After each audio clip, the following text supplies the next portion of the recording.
नमस्कार मोर आज भिडियो को आपण मानक स्वागत। जिते जहाँ खाइले घर चुली तैयारी रोसई खाइबा को बहुत पसंद लगे। से माँ हाथ तैयारी रोसई होते स्वादटी आ 2 गुण बढ़ी जाए।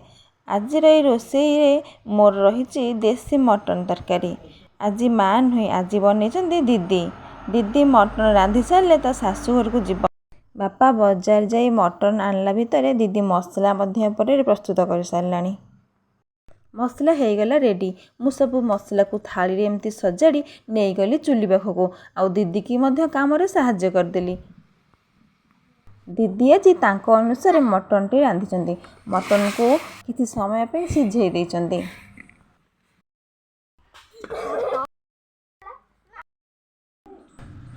तरकारी रे पड़िया जो आलू कटा होता ताकू भल भाव दीदी भाजी देची हल्का लाल रंग हवा पर्यंत। आलू हल्का लाल रंगर हो सारानी आ दीदी मत गोटे काढ़ी सारानी।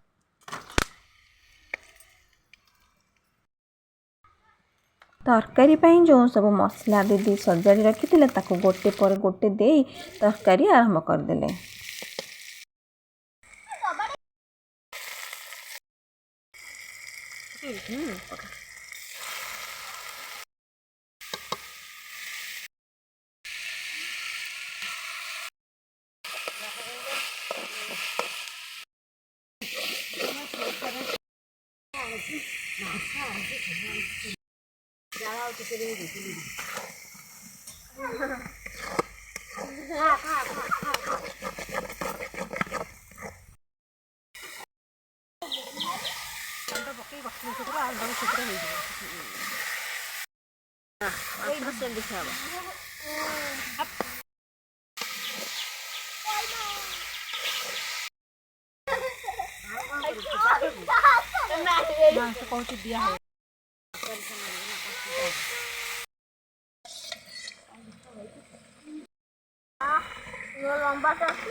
एबे मटन तरकारी कंप्लीट हो सारानी आ दीदीर गाड़ी आसी सारानी।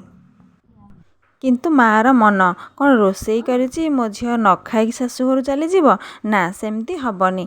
तेणु माँ भी तापे खाइबा बाढ़ीदेले। सेपटे दीदी जीवाई तरबर हो खाइबा तार इच्छा होना तथापि माँ बाढ़ी बोली अल्प किछि खाई बसी से शाशु घर को जीवाई प्रस्तुत है। मटन खाई आमे समस्ते खुशी हेलु आ दीदी बहुत भल भाव तरकारी बनई थिले।